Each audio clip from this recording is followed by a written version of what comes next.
Now going to be more important again.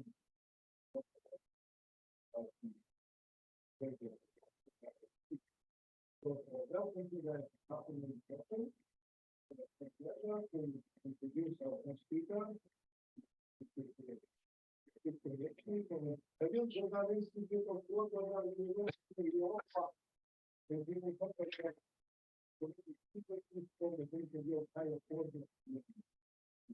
Well, thank you very much for this nice introduction. Thank you all for coming. Many thanks to the organizers for inviting me to speak. Also, I should attach a short apology for presenting material that's not extremely new. I assure you that it was much newer when the conference was originally announced. So I'm going to be talking about automatic sequences. If I can get this to work. Yes. To define automatic sequences, it's convenient to start with a prototypical example, namely the two-Morse sequence, which was actually discovered by Fourier. So it's a +1 valued sequence. You can see a couple of initial terms over here. And there are several ways to define the sequence. Each of them is a special case of how automatic sequences are defined in generality. First of all, we have a fairly simple formula. It's ±1, depending on whether the parity of the binary digits is even or odd. Sometimes those numbers are called evil and odious. I think that's a term coined by Conway. Now, it satisfies nice and simple linear recurrence, where we basically define t of 2n and t of 2n plus 1, depending on t of n. It is a fixed point of two uniform substitution. So you have those two rules, and you start with a +1, and you keep applying those rules to whatever sequence you have at each step of your construction, and in the limit you get the two-Morse sequence. As the title of the talk suggests, it's also an automatic sequence. It's produced by this specific automaton. On the next slide, I'm going to precisely define how automata work, but perhaps you can already guess.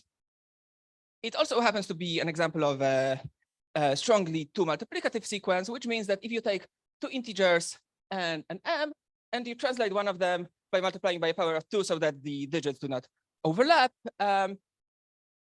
the value at the sum is the product of the values. Okay, so I promised you a definition of an automatic sequence. I'm going to need a little bit of terminology first, so let me get it out of the way here.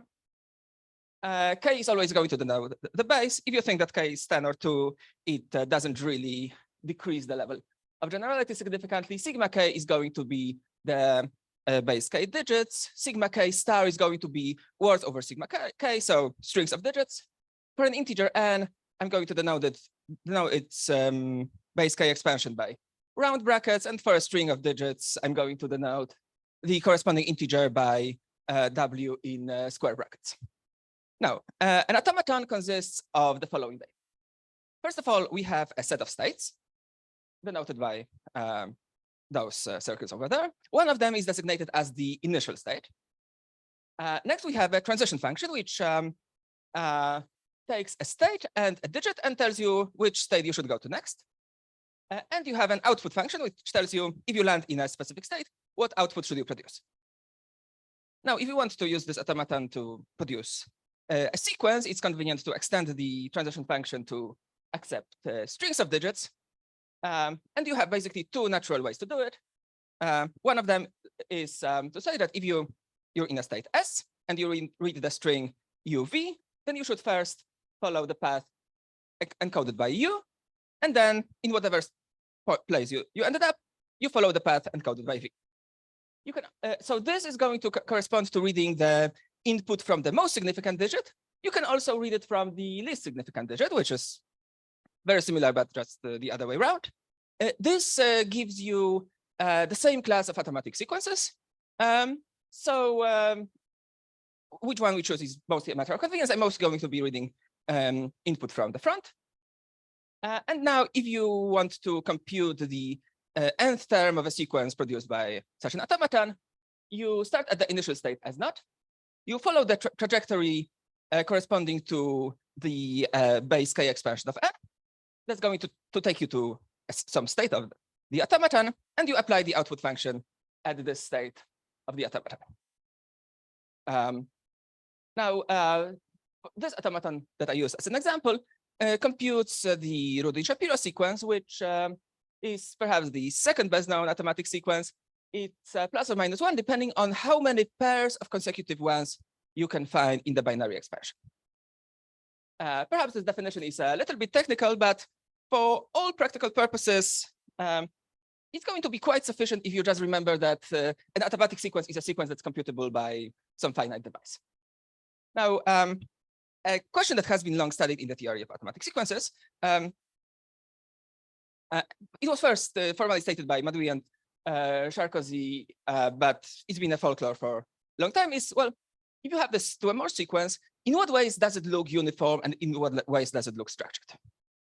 So in some ways, it looks like a pretty structured object. If you compute the subword complexity, that is the number of words of a given length L that appear, you get only a linear number of them, as opposed to the exponential growth that you would expect for a random sequence. And in fact, already if you look at pairs of consecutive digits, they don't appear with the correct frequency.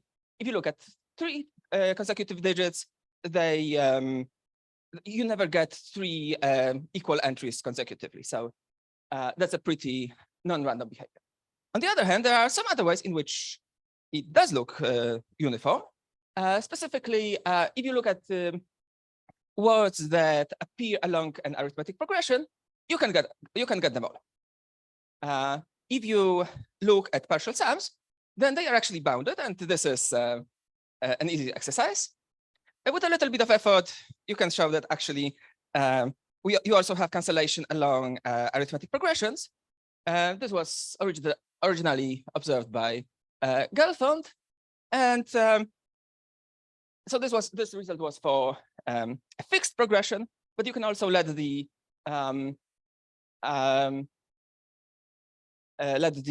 step of the progression grow, and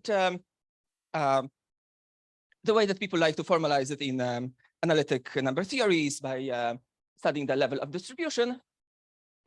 Formally, the result says something like that. Is due to Spiegelhofer in 2020. It basically says that you have nice cancellation for most arithmetic progressions of even of step almost n. Now, some other questions about distribution of 2-mors along subsequences that were quite influential, often referred to as Gelfand problems, are as follows. We can study the 2-mor sequence along the primes, and it turns out that it behaves randomly, at least in the sense that plus and minus 1 appear equally often. This was conjectured by Gelfand and proved by Madouy and Riva in 2010. Next thing that Gelfand conjectured is that we're going to have the same random behavior along polynomial sequences. And this was confirmed for polynomials of degree 2, again by Madouy and Riva. For degree at least 3, it's actually totally open. A question that Gelfand didn't ask, but is in very much the same spirit, is the behavior along Piasecki-Shapiro sequences. So n to a non-integer exponent, and the floor of that so that we have an integer. And there we again have nice equidistribution as long as the exponent is less than 2. Once you get above 2, everything seems to break down. So given that where we are, I'm sure that you'll not be surprised to learn that the notion of uniformity that I find particularly interesting is corresponds to the Gauss norms. Just for the sake of completeness, let me remind you that this is the formula defines Gauss norm of a function f defined on an interval of length n. You consider all parallelepipeds of the appropriate dimension contained in the interval under consideration. You compute f at all of the vertices. You multiply it all together. You apply complex conjugation to every second vertex, and you take the average. Now, from the point of view of combinatorics, perhaps the most interesting fact about those norms is that they control averages that count arithmetic progressions. So, for instance, if you have an expression like this, which is a weighted count of S+2 term arithmetic progressions with weights f0 up to fSn plus 1, then this function is going to be bounded by the smallest of the US plus 1 norms.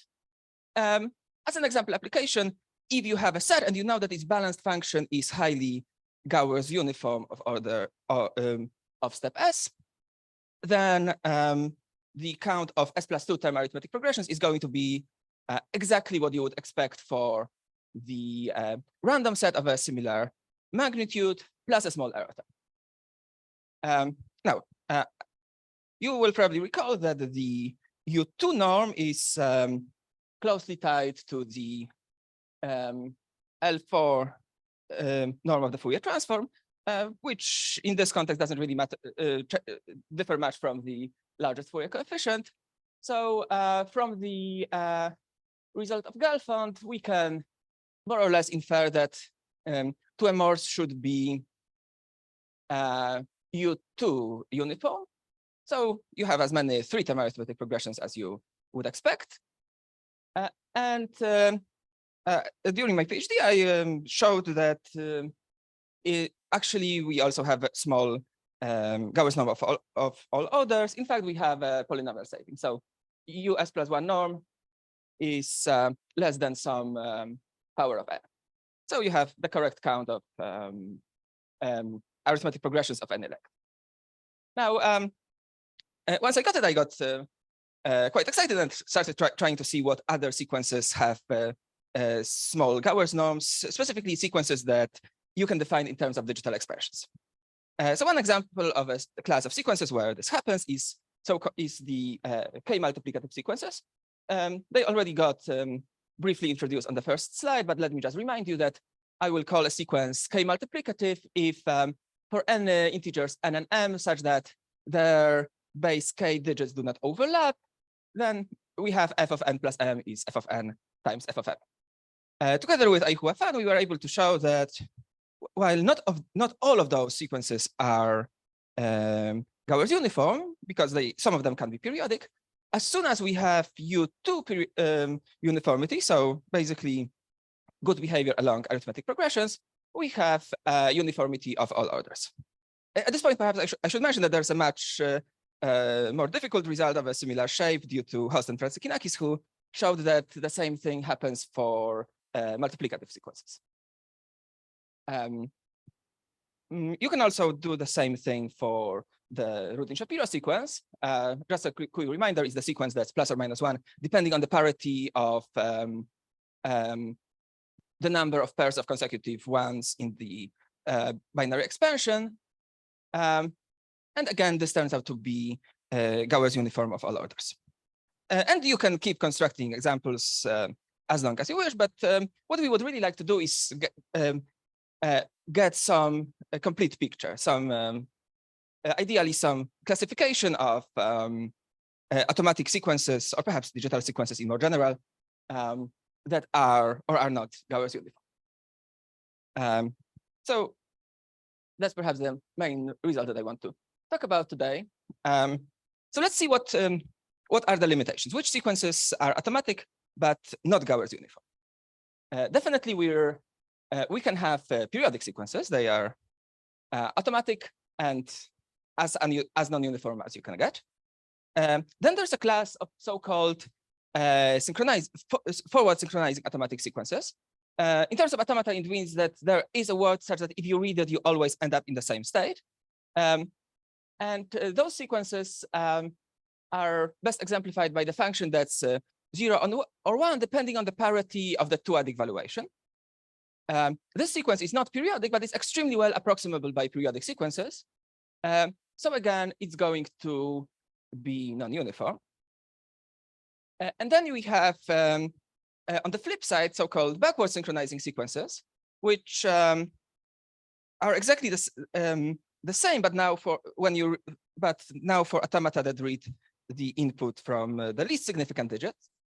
Here, a representative example is the function that is 0 or 1, depending on the parity of the length of the binary expression. That's also too automatic, and this is not Gauer's uniform. In fact, it doesn't even have a mean value.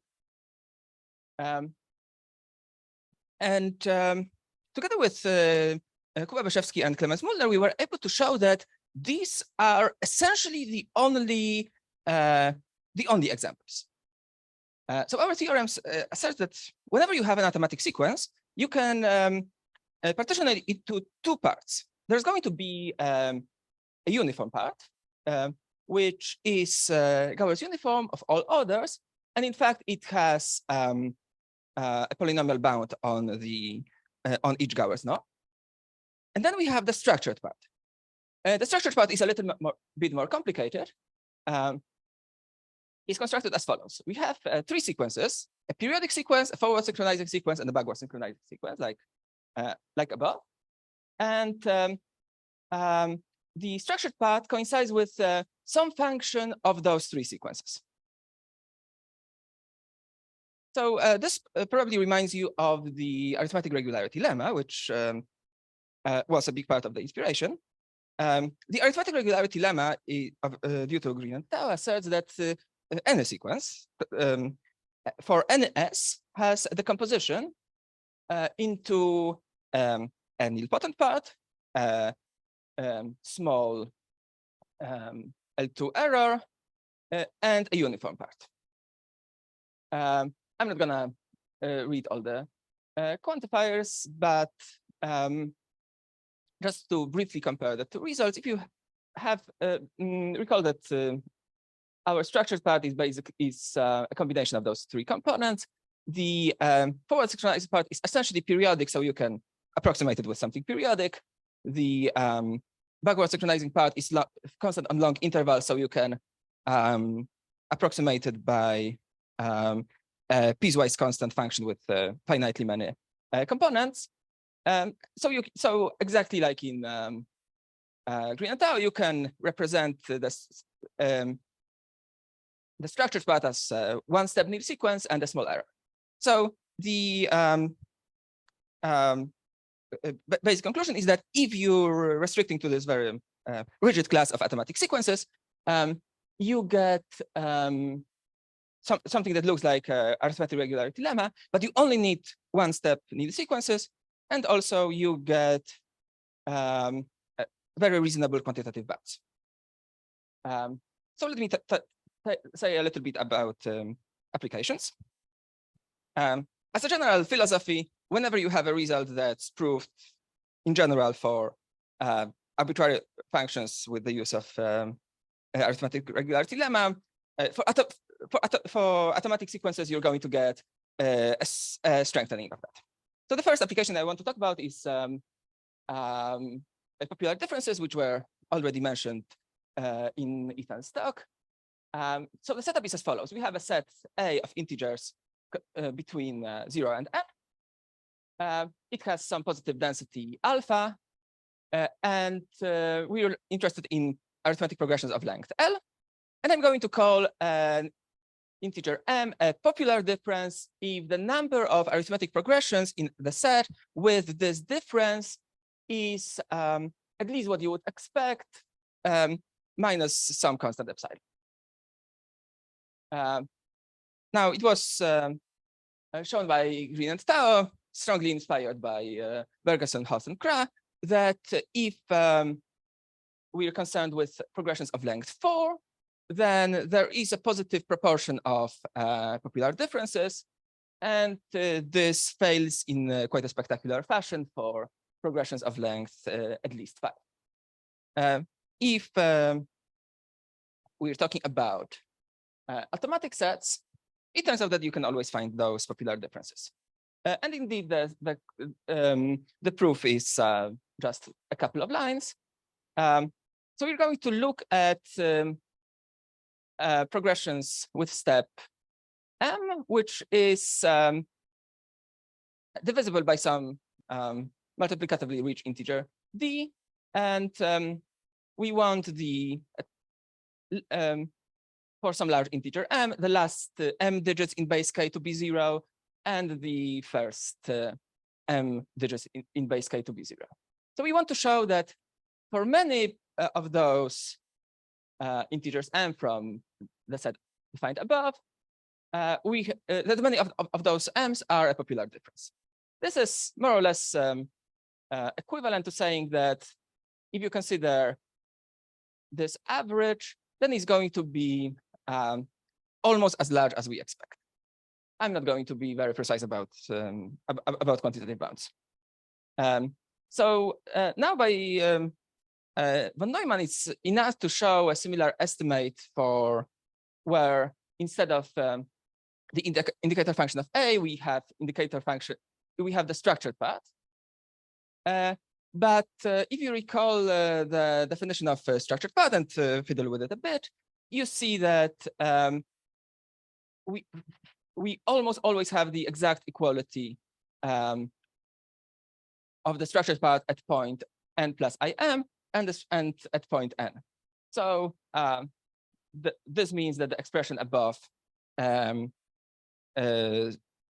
simplifies very significantly, and the rest is just some Hölder inequality and the technical calculation. Another application I want to talk about has to do with Cobham's theorem. So once you define the notion of an automatic sequence, it's natural to ask how it depends on the choice of your base. It turns out that it depends very strongly. So one of the foundational results in the theory of automatic sequences asserts that a sequence A cannot be automatic with respect to two different bases, except for two arguably trivial situations, if, namely, either the two bases are multiplicatively dependent, in which case the k automatic sequences are just identically the same as L automatic sequences, or if the sequence is eventually periodic, in which case it is automatic in every base. So this theorem has been generalized in a multitude of dimensions, of directions. You have a multidimensional variant due to Semenov, you have variant for morphic sequences due to Durand, you have k-regular sequences due to Bell, you have Mahler sequences due to, I think, Adamczewski and Bell, and so on and so on. But a question that has not been very well explored goes in a slightly different direction, namely, if you suppose that you have two sequences, if you have a sequence that's, say, k automatic, how similar can it be to an L automatic sequence? So we already know that it cannot be exactly equal to an L automatic sequence. In fact, we can strengthen it a bit to say that it's not asymptotically equal to an L automatic sequence. But we would expect that something more should be true. In fact, you could, at first glance, optimistically hope that two sequences that are automatic in different bases are somehow independent or orthogonal. This is a bit too optimistic because automatic sequences are still allowed to correlate with periodic sequences. So if you have a k automatic sequence and an L automatic sequence that correlate with the same periodic thing, they're going to correlate with each other. But it turns out that you can extract all those periodic dependencies and get a precise result. And that's exactly what we are doing in a recent paper with Boris Adamczewski and Klemens Müllner. We show that if you have some two automatic sequences, A and B, and then their correlation, then to compute their correlation, it's enough to compute the correlation between the structured paths, and you get some small error term. So in particular, if one of those sequences is Gauer's uniform, say A, then it's orthogonal to all L automatic sequences.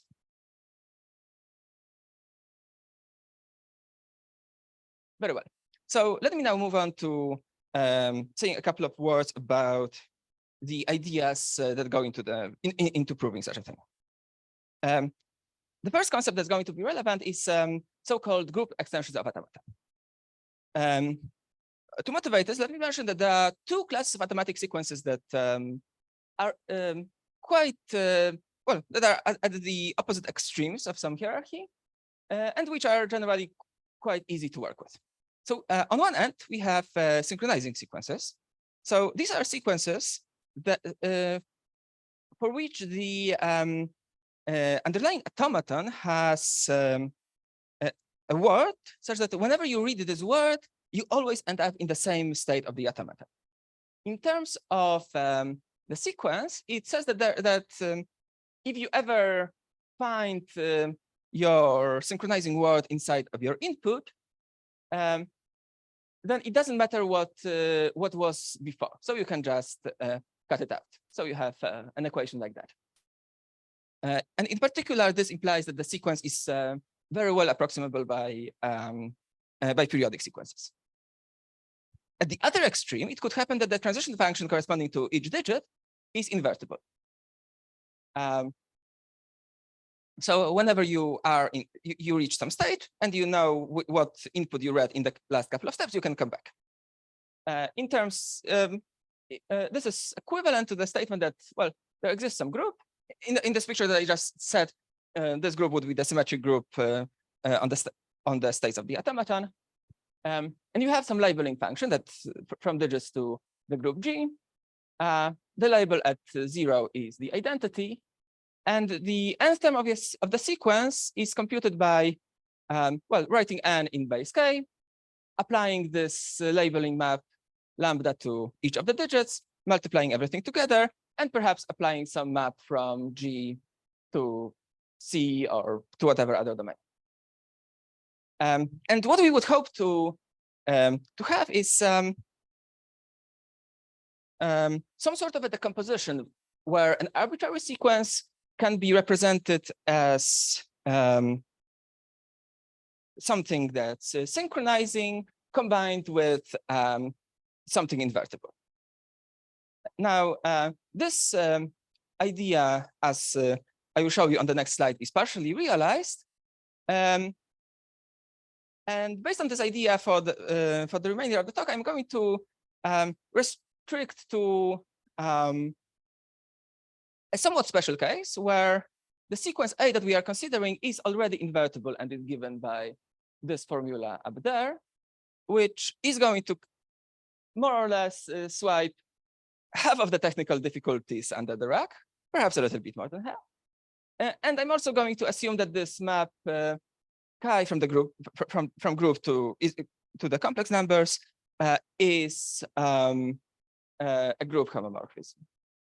This is, in fact, not a very big simplification, but it's going to make writing a bit easier. I'm just going to be able to write products where I would otherwise have to write tensor products.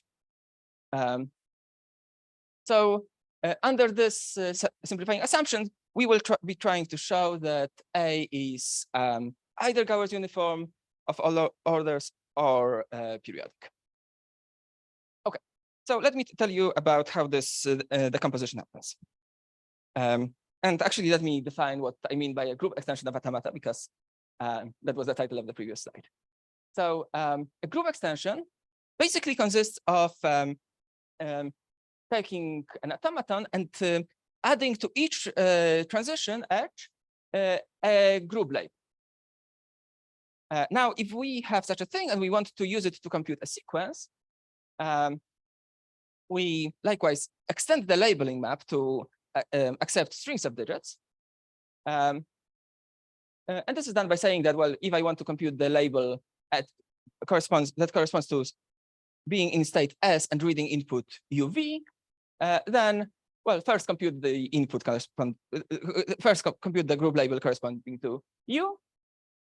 In the process, you're going to move to some state delta as U, and starting in this state, you compute the label corresponding to V. Well, to compute a sequence, we also are going to need an output function. This time is going to take both the state and the group label, and it's just going to output something that depends on those two parameters. Now, that's perhaps a little abstract, so let me show you how it works on the Rudin-Shapiro sequence. So here's an automaton that computes the Rudin-Shapiro sequence.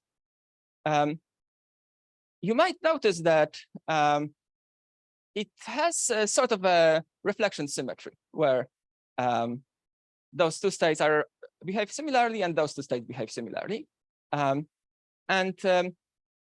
We can glue them together. So the group labels are going to be plus or minus 1. The transitions are going to be the same as they were before, modulo the gluing. Each transition that didn't change the output is going to get assigned label +1. Each transition that did change the output is going to get assigned a label -1. And now the output function is going to completely ignore the state and just output the group label. And so this group extension of an automaton is going to compute exactly the same Rudin-Shapiro sequence as this automaton. And you might notice that this automaton is remarkably simple. In particular, it has a very nice property of being synchronizing. Whenever you read the digit 0, you always end up in this initial state over there. And this is a general fact due to Clemens Müllner, who showed that any primitive automatic sequence can be produced by a group extension of a synchronizing automaton. Now, I'm not going to define what's primitive. It's a technical assumption that's relatively easy to ensure. Okay, so with this out of the way, we can, with clear conscience, focus on sequences that are invertible. As a motivating example, let's suppose that we are still working with the 2-MR sequence, and let's suppose that we're trying to compute a bound on the U2 norm.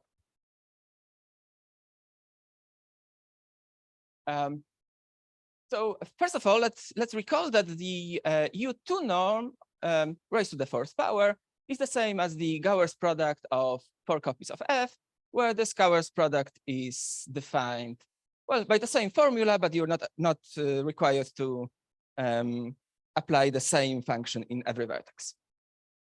So the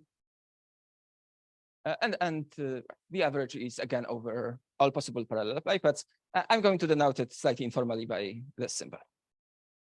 Now, you might recall that 2-MRs satisfied some very nice recurrence formula, and it stands to reason that maybe if we apply this formula to those averages under consideration, we're going to get some progress. So we basically take those side lengths of our parallel pipette n, and we write them as 2n prime plus e for some e from 0 to 1. And we can replace the average over n with an average over n prime and over e. So far, nothing particularly interesting has happened. And if we apply this substitution, we see that the value at each of the vertices is, gets some factor depending on e, and gets and then has the same type of factor with n primes in place of n, except we get some shift that's given by a formula like that. So this means that we can, at least up to some small errors, replace the average describing the U2 norm of t with an expression like that, which is a weighted sum of Gauer's norms, of Gauer's products of some functions that are all just shifts of the original 2-MRs, and they get assigned a weight. I'm going to denote it by mu of e, which is, well, just given by this formula over there. And it's just some plus or minus 1 valued function. Now, nothing stops us from just keeping to iterate this procedure.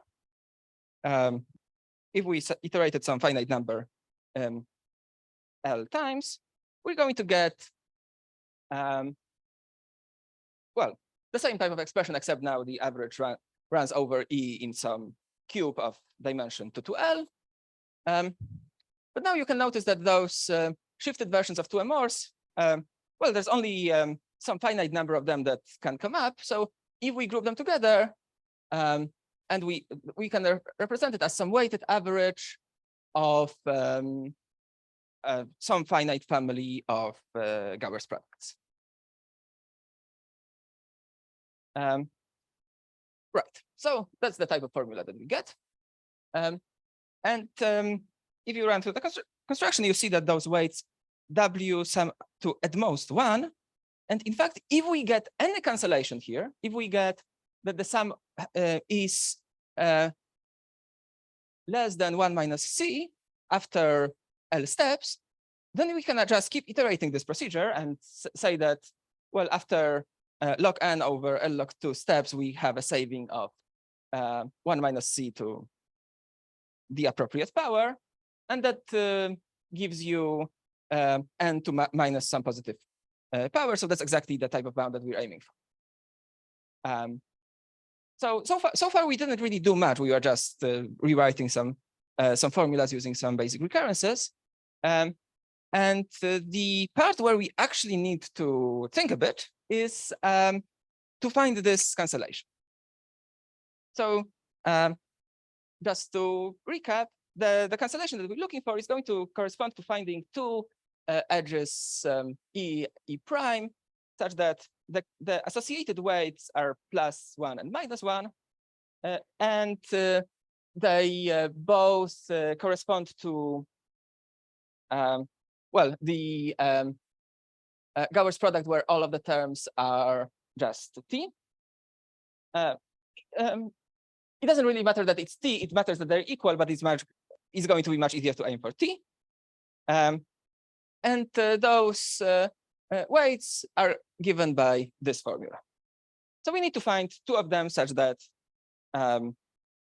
one is +1, one is -1. And if we were just talking about the 2MR sequence, this would be the end of the argument, because you could just by trial and error find a couple of them that work. It's not, but it's not particularly instructive. So I'm not going to tell you what those edges are. In the general case, we need to find this cancellation in some different way. So just to remind you, we're now working with a general invertible automatic sequence, which is given by a formula like this, where lambda is obtained by multiplying together some contribution depending on digits, and chi is homomorphism.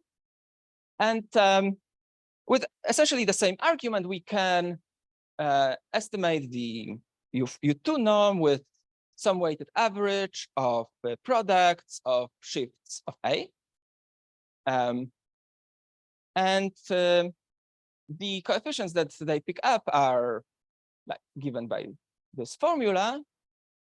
And what we want to finish the argument is some form of cancellation. So we'd like to find some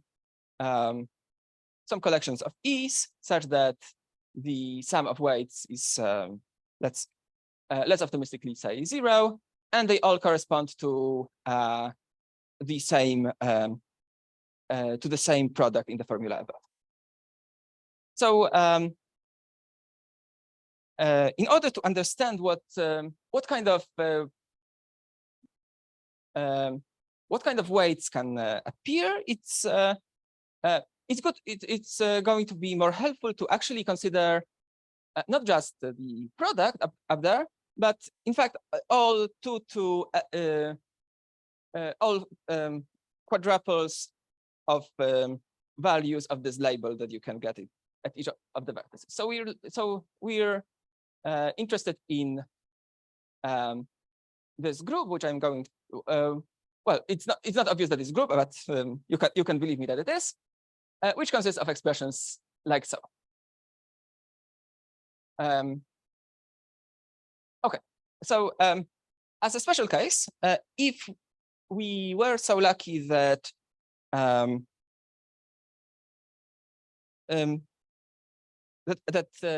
our group is cyclic and the labels are just given by reduction modulo some integer, then this boils down to Hofstra cube groups.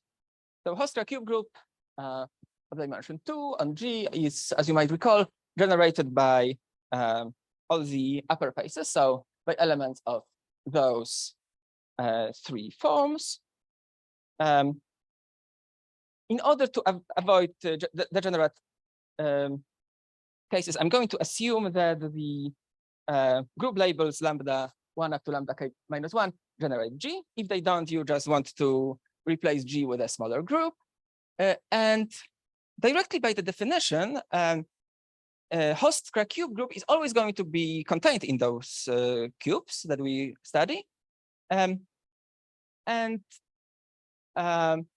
I mentioned before, if G is some Z mod and MZ, where M is a divisor of K minus 1, and if each group label is given just by I, then more or less directly by definition, our group Q2 is exactly the same as the Hofstra cube group. Now,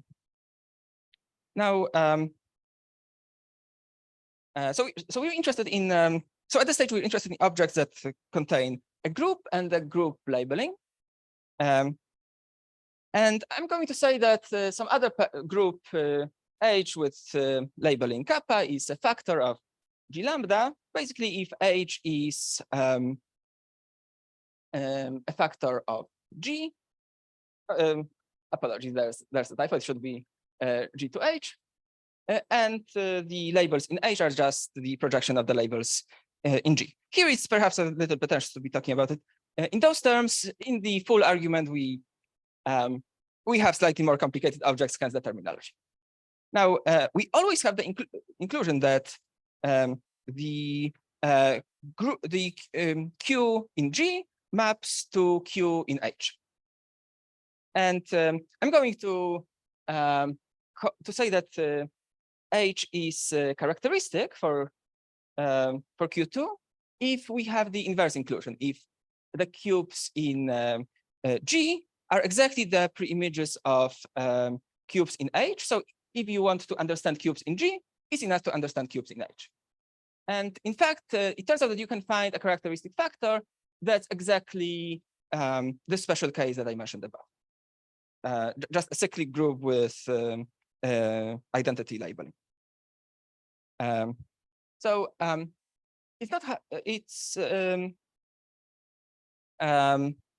hard to see for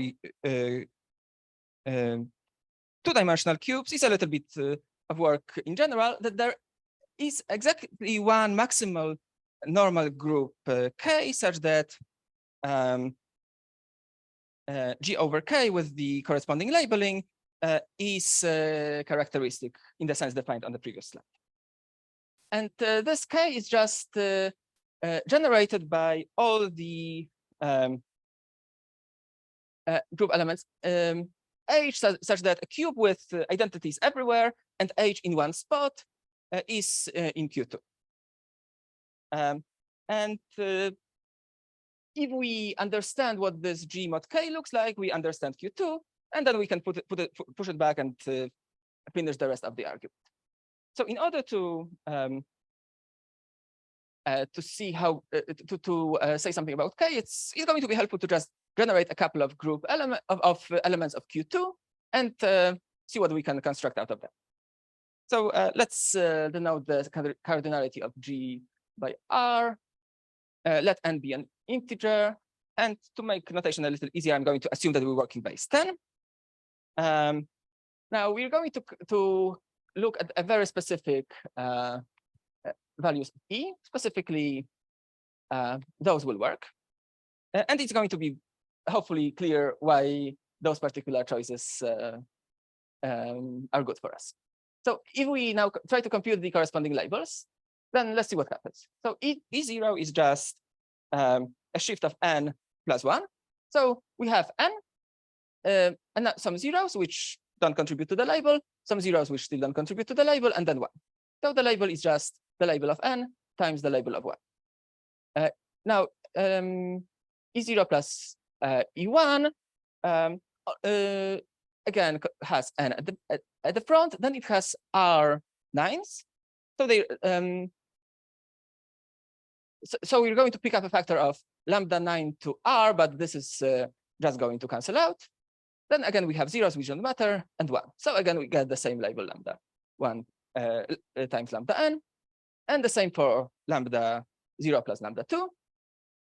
Now for the final vertex, we just pick lambda n plus 1.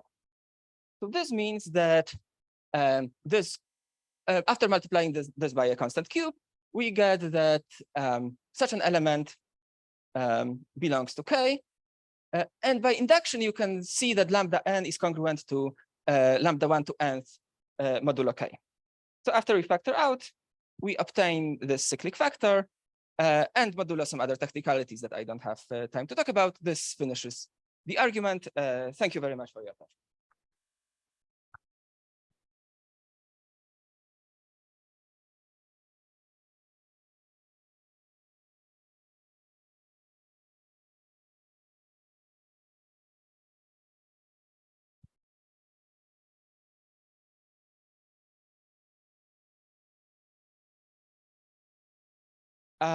We have not studied that, but it seems like it could be quite traceable, yes.